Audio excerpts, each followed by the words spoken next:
এত তাড়াতাড়ি পুরো মধ্যপ্রাচ্য জুড়ে এমন তাণ্ডবলীলা শুরু করবে ইরান, এমনটা ভাবেনি ইসরায়েল এবং আমেরিকা। আক্রমণমূলক হামলার 1 ঘণ্টার মধ্যে ইরান কাতারের আল উদেইদ, কুয়েতের আল সেলিম, আরব আমিরাতের আল দাফরা এবং বাহরাইনের ৫ম নৌবহরের ঘাঁটিতে হামলা করেছে। ইসরায়েলে এরই মধ্যে তাণ্ডব চালাচ্ছে ব্যালিস্টিক মিসাইলের বহর। এখন পর্যন্ত কয়েক ডজন মিসাইলে রীতিমতো দিশেহারা আইডিএফ। এর বাইরে পুরো মধ্যপ্রাচ্য জুড়ে সাক্ষাৎ প্রলয় নামিয়ে এনেছে তেহরান। বাহরাইনে নাকিল নৌবাহিনীর ৫ম ফ্লিট লক্ষ্য করে মিসাইল ছুঁড়েছে তেহরান। বার্তা সংস্থা রয়টার্স বলছে, বাহরাইনের জুফাইর এলাকা থেকে ধোঁয়া দেখা গেছে, সেখানে মার্কিন নৌবাহিনীর ঘাঁটি অবস্থিত।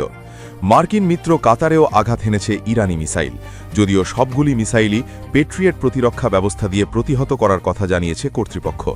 ইরানি হামলার ভয়ে সাধারণ মানুষকে ঘর এবং নিরাপদ স্থানে থাকার নির্দেশ দিয়েছে দেশের সরকার, পাশাপাশি সামরিক স্থাপনা থেকে দূরে থাকতে বলেছে কর্তৃপক্ষ।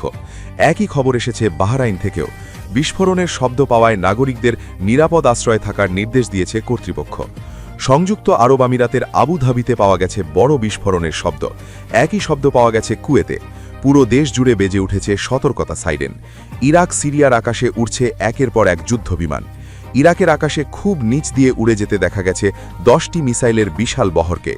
ধারণা করা হচ্ছে এগুলো ইরানের বর্ডার পেরিয়ে আঘাত হানবে পারস্য উপসাগরীয় অঞ্চলে। এর মধ্যে কাতার আর বাহরাইনে থাকা মার্কিন নাগরিকদের সতর্ক থাকতে বলেছে যুক্তরাষ্ট্র। সেখানে অবস্থিত মার্কিন দূতাবাস থেকে নাগরিকদের উদ্দেশ্যে নিরাপত্তা সতর্কতা শেল্টার ইন প্লেস জারি করা হয়েছে। পরবর্তী নির্দেশ না দেয়া পর্যন্ত এই সতর্কতা জারি থাকবে বলে জানিয়েছে কর্তৃপক্ষ। পুরো মধ্যপ্রাচ্য জুড়ে ইরানি মিসাইলের তাণ্ডব আর ভয়াবহ সব বিস্ফোরণে পুরো অঞ্চল জুড়ে সর্বাত্মক যুদ্ধের আতঙ্ক ছড়িয়ে পড়েছে বলে মনে করছেন বিশেষজ্ঞরা।